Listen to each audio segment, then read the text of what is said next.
आपके मोबाइल में जब ट्रांसफर होता है मनी तो दिखता है क्या? आपके खाते में जब ट्रांसफर होता है तो भी दिखता है क्या? आ रहा है, जा रहा है। आजकल तो विज्ञान ने बहुत सिद्ध कर दिया, जैसे मनी ट्रांसफर होता हुआ दिखता नहीं है, ऐसे ही पुण्य भी बढ़ता हुआ दिखता। लेकिन जब उसकी कागज की बैलेंस शीट हाथ में आती है, प्रैक्टिकली होता है, तो मालूम पड़ता है कि कितना सारा बैलेंस आपके पास है। पुण्य का बैलेंस बढ़ाना सीखिए सौभाग्यशालियों। तो दुविधा मत रखिए, ये निश्चय कर लीजिए, धर्म की, देव की, गुरु की अनुसारिणी होती है लक्ष्मी। बोले लक्ष्मी तो पुण्य की दासी है। किसकी दासी है जी? पुण्य की दासी है। जिसके यहाँ पुण्य की सत्ता है उसके यहाँ लक्ष्मी है। लक्ष्मी का मतलब धन, वैभव, सुख सुविधाएं। और ये निश्चय समझ लीजिए कि धन जो है वो साधन है। धन तो केवल साधन है, साध्य तो धर्म ही है। धन साधन है, आप अच्छे से जिएं, अच्छा सा घर बना लें, उस घर में रोज 2-4 साधुओं को ले जाएं, उस घर में रोज साधर्मियों को भोजन आदि कराएं। धन तो साधन है कि आप भी अच्छे से जिएं, खाएं पिएं और परोपकार बुद्धि से परोपकार भी करते रहें। धन साधन है। साध्य क्या है? निजात्मा। साध्य क्या है? शुद्धात्मा। साध्य क्या है? निज चैतन्य धर्म अनुभूति अपनी। दुविधा में मत रहिए, निश्चय कर लीजिए और इसी ढंग से आगे बढ़िए। उनको मत देखिए कि वो कुछ नहीं करते हैं, लेकिन उनके यहाँ भी तो कितनी आवक होती है। वो आवक कभी ना कभी, कहीं ना कहीं जहां से आती है वहीं घुस जाती है। ऐसे लोगों को भी आप जानते होंगे, इतना कमाया कि जब वो कमा रहे थे तो आप देख करके बौखला रहे थे कि भाई साहब के यहाँ तो हैं हाथों हाथ 3 फ्लैट्स हो गए, इतना ये हो गया, उतना बाग बगीचा हो गया। और मालूम पड़ा कि एक बार अटैक आया कि सब कुछ डॉक्टर के हाथ में अटक गया। दिल लगती है क्या? और आप देखना, इस साधारण गृहस्थ धर्मात्मा का जीवन सामान्य ढर्रे पर चलता रहता है, बड़ी शांति और संतोष से चलता रहता है। न ऐसे उपद्रव आते हैं कि जो कमाया है सारा एक साथ घुस जाए, और न ऐसी समस्याएं आती हैं कि आकुलता करते फिरे। उसमें ही संतुष्ट है, आजीविका चल रही है, धर्म ध्यान हो रहा है, परिवार बना हुआ है, परिवार की पूर्ति हो रही है। इससे ज्यादा और क्या चाहिए? साईं उतना दीजिए, मैं भी भूखा ना रहूं। ये पुरानी नीति है। ये मतलब है कि उतना हमें मिल जाए कि जिससे कि घर चल जाए और साधु आए, मैं भी भूखा ना रहूं। और अब थोड़ा दूसरा हो गया, कितना भी दो पेट ही नहीं भरता।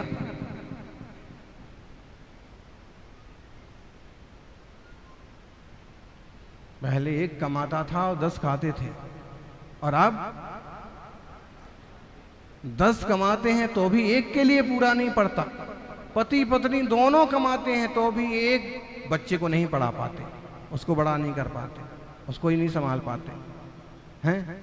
किसी के यहाँ देखना कोई बिरला सौभाग्यशाली होगा कि दूसरे से तीसरी संतान हो, वरना अभी ये आ गया कि एक ही चूहा हो गया, उसी को नहीं संभाल पाते। और कोई कहे समझाए कि एक आध तो और होना चाहिए परिवार में, समझ लीजिए कि इसको कुछ हो गया, कुछ ना हो लेकिन कुछ हो गया, कहीं भग गया, गलत निकल गया, दूसरा तो सहारा रहेगा। तो उत्तर क्या मिलेगा? इसी का पूरा नहीं पड़ता है, इसके स्कूल के कपड़े, स्कूल की फीस, स्कूल का डोनेशन और ये और वो, और इसके खुद के फैशन, और मोबाइल के ऊपर क्या लगता है जी? मोबाइल में कितना खर्च होता है? 100 रुपये बस। सस्ता वाला काम किया है तुमने इसका। नहीं तो मोबाइल पर इतने पिले रहते हैं ना, जो हमेशा मोबाइल यूज करने वाले कई बार हजारों रुपए बर्बाद कर देते हैं। ये गेम्स खेल लिया, वो सट्टे पर लगा दिया, मम्मी पापा का खाता तक खा डालते हैं। एक ही नहीं संभालता, दूसरा का क्या करेंगे? संभालो। सबसे ज्यादा रोना इस बात का होता है, अभी देखिए हमने लाल किले से भी बात बोली थी और आपको इस सफेद वाले किले से भी बोल देते हैं। मोदी जी सब जगह जा रहे हैं। साल में केवल एक बार ही महावीर जयंती आती है, एक कम से कम एक कार्यक्रम तो जैनों का अटेंड कर लो, कहीं तो कर लो। कुछ नहीं तो उस चर्च में चले गए और वहां चले गए, एक बार किसी जैन मंदिर में ही चले जाते। ये नहीं होता है, क्यों नहीं होता है? सबसे बड़ी बात संख्या बल। संख्या बल आपका बहुत टूट रहा। संख्या बल संभालिए, बच्चों को संभालिए, परिवार को संभालिए और बढ़ाइए।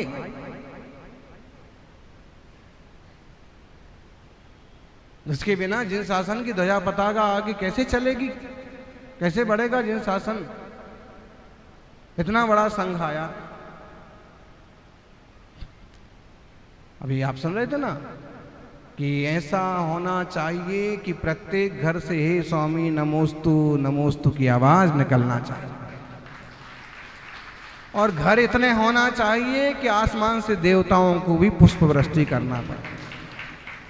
क्या करें? बोले घर छोटा पड़ गया, कॉलोनी खाली करके जा रहे हैं, ये वो अच्छी बात नहीं। संभालिए समाज को। और फिर भी मुझे लगता है ऐसी बात होती है देश में कि आधा % है जैन समाज, कोई कहते हैं 1% है जैन समाज, लेकिन अगर ठीक ढंग से कोशिश की जाए या सही ढंग से गणना हो तो मुझे लगता है कि इस देश में कम से कम 2% जैन समाज निकलेगी। मतलब है कि 3 करोड़ से ज्यादा जैन इस देश में होंगे, क्योंकि अभी जो ये बैठे ना उदगांव, कुंजवन, कोल्हापुर, बेलगांव, सांगली, इन 3 जिलों में कम से कम 20 लाख से 30 लाख तक जैन है, सिर्फ 3 जिलों में। क्योंकि कुछ गांव तो ऐसे हैं, अंकली गोलो गांव, अंकली कर आदि सागर जी का गांव, तो उस गांव में 500 घर हैं मान लीजिए, तो उसमें 5, 10, 25 घर ऐसे होंगे कि कोई बर्तन बनाने वाले का है, कि दाढ़ी बनाने वाले का, कपड़े सिलने वाले का। बाकी 400, पौने 400 घर सारे जैनों के। तो ऐसे कई सारे गांव हैं आज भी उधर। ओ बच गए भट्टाकारकों की परंपरा होने से उस तरफ के वो गांव मुगल आतंक से बच गए, एक सीमा तक सुरक्षित रह गए। एक पिलर होता है ना समाज का कोई एक पिलर होता है तो समाज भी सुरक्षित रहती है। तो वहां एक तरह से वो भट्टारक पिलर का काम करे, तो उनकी रिद्धि सिद्धि विद्या प्रभाव के बल पर वो 2-3 जिलों में जैन समाज, पुराना समाज आज भी बचा हुआ है। उत्तर भारत में कुछ बच गए जिनके पुरखे मजबूत रहे कि मर जाएं लेकिन धर्म नहीं छोड़ेंगे। वो आज भी दिल्ली में 500 साल पुराना मंदिर, 700 साल पुराना मंदिर, 1000 साल पुरानी मूर्तियां, तो ये पुरखों का। अब आगे वाली पीढ़ी को बचाना संभालना आप सबकी जिम्मेदारी है। आज वो तरीके नहीं है बदलने के कि तलवार के दम पर तुम्हें कोई बदलेगा। आज तो सोशल मीडिया के बल पर ही बदल डालते हैं। किस किस को आता है? बोलो, आपको आता है? चलो, आपको आता है, सभी बोले जिनको आता है। जिन धर्म विनिर्मुक्तो मां भवे चक्रवर्त्यपि साचेतोपि दरिद्रोपि जिन धर्मानुवासिता। ये प्रार्थना है, रोज की प्रार्थना में ये श्लोक शामिल है। क्या? जिन धर्म को छोड़ करके मैं चक्रवर्ती भी नहीं बनना चाहता। आज तो जरा सा कोई पार्षद बनाने की बात आ जाए तो ही धर्म को किनारे रख देवे लोग। जरा सा विधायक बनने की बात आ जावे तो ही धर्म को किनारे रख के अपना रूप बदल के, अरे जिन धर्म छोड़ करके चक्रवर्ती का वैभव ही नहीं चाहिए। हाँ, अगर आप राजनीति में जाते हैं, राजनीति में आप राजनीति के लायक अपना रूप बदल सकते हैं, लेकिन हृदय से जिन धर्म की श्रद्धा गायब नहीं होना चाहिए। जिन धर्म विमुक्तो मां भवे चक्रवर्ती भी, चक्रवर्ती भी मुझे नहीं होना। चाहे किसी के यहाँ नौकरी करना पड़े, चाहे किसी का दास बनना पड़े, तो भी जिन धर्म में रहते हुए मुझे नौकर बनना भी पसंद है। कितने सारे किस्से हैं, किस्से नहीं, असली किस्से, असली कहानियां हैं कि उन्होंने गुजरात का ईडरगढ़ वो छोड़ दिया, खेड़ ब्रह्म छोड़ दिया, लेकिन धर्म नहीं छोड़ा। एक जमाना ऐसा आया था, गुजरात में जैनों का जबरदस्त प्रभुत्व था, आज भी थोड़ा ता है ही है। तो खेड़ ब्रह्म तरफ एक जो एरिया है, उस तरफ एक ऐसा उपद्रव चालू हुआ कि राजा ने किसी धर्मात्मा सेठ की लड़की को विवाह के लिए, शादी के लिए मांग लिया, चुन लिया, पसंद कर लिया।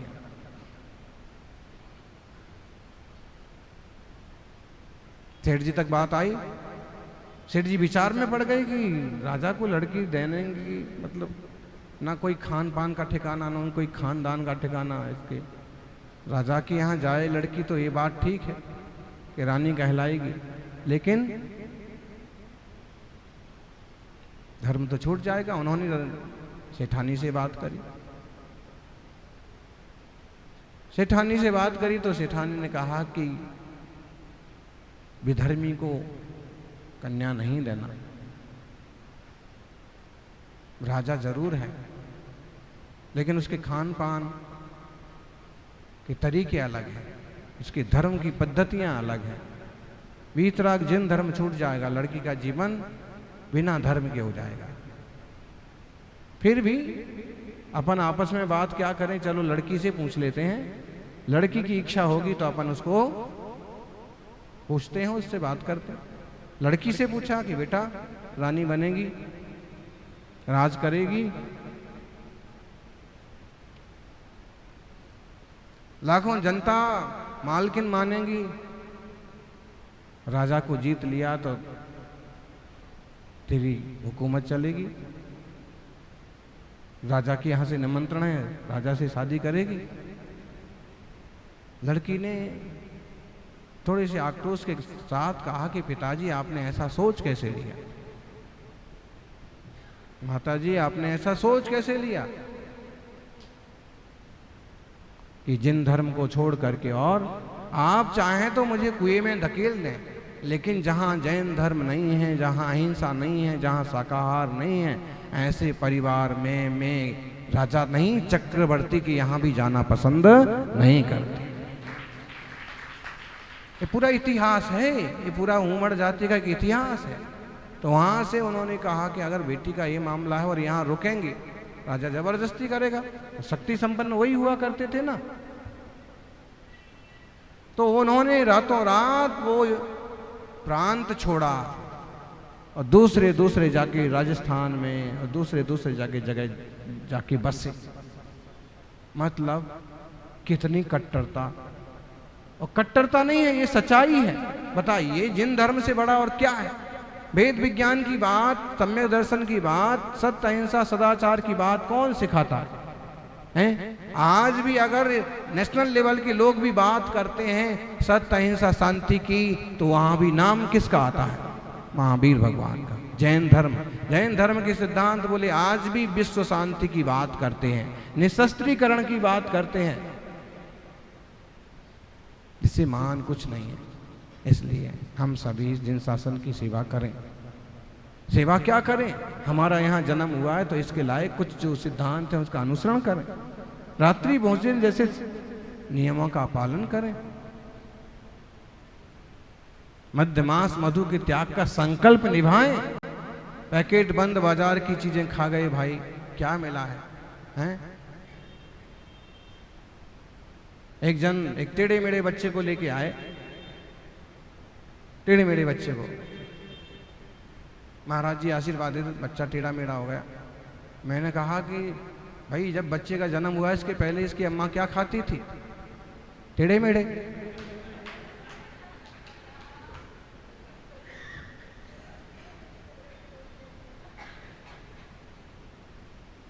क्या खाती थी इसकी अम्मा? टेढ़े मेढ़े। बच्चा कैसा पैदा होगा? सच्चाई है।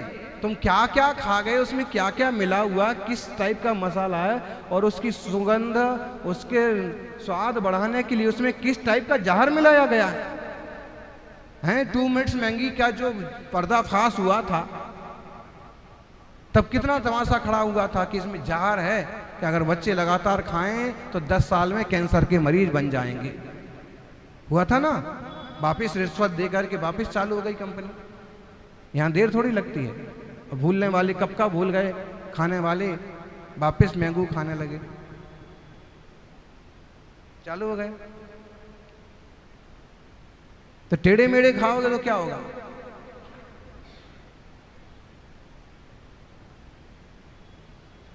इसलिए शुद्ध घर में बनाएं, घर में खाएं, बल्कि इतना शुद्ध बनाएं कि मुनिराज भी आ जाएं तो आप अपने द्वार का पड़गान को खड़े हो जाएं। वस्तुएं थोड़ी होंगी ना, संख्या में ही थोड़ी होंगी, लेकिन शुद्ध होंगी। आपको कोई लिहाज करने की जरूरत नहीं है कि लोग क्या कहेंगे, आप पड़गान करिए। और बड़े महाराज नहीं, छोटे महाराज, मुनि महाराज नहीं, क्षुल्लक महाराज, कोई भी त्यागी व्रती आएंगे, आपकी सौभाग्य की द्वार खोलते जाएंगे।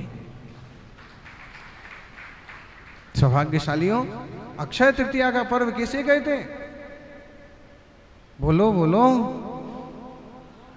आदिनाथ स्वामी का पारणा दिवस। और आज ये इतना फेमस हो रहा है कि जैनों में जितने सारी मान्यता वाले संप्रदाय वाले लोग हैं, सारे लोग आजकल ऋषभदेव पारणा महोत्सव धूमधाम से मनाने लगे। मनाना ही चाहिए। वो इतिहास का एक ऐसा पहला दिन था कि जब कभी एक महामुनीश्वर निकले और 13 महीने 9 दिन बीतने के बाद वृत्ति परिसंख्यान मिला और तब जाके पारणा हुआ। वो दिन था अक्षय तृतीया का। और इस दिन के लिए शहर में, गांव में लोग तरसते हैं कि कोई ना कोई मुनिराज आए, हम इस टाइप से पूरे गांव में माहौल बनाएंगे, घर घर पड़गान होगा, संध्या को भक्तामर दीपार्चन, भक्तामर विधान होगा, और इस दिन को हम आदिनाथ महावीर जयंती की तरह धूमधाम से मनाएंगे। रक्षाबंधन पर्व, आखा तीज, तो वो अवसर, कोई ना कोई पुण्य का वैभव आपके पास है कि अचानक से आपकी झोली में आ गया।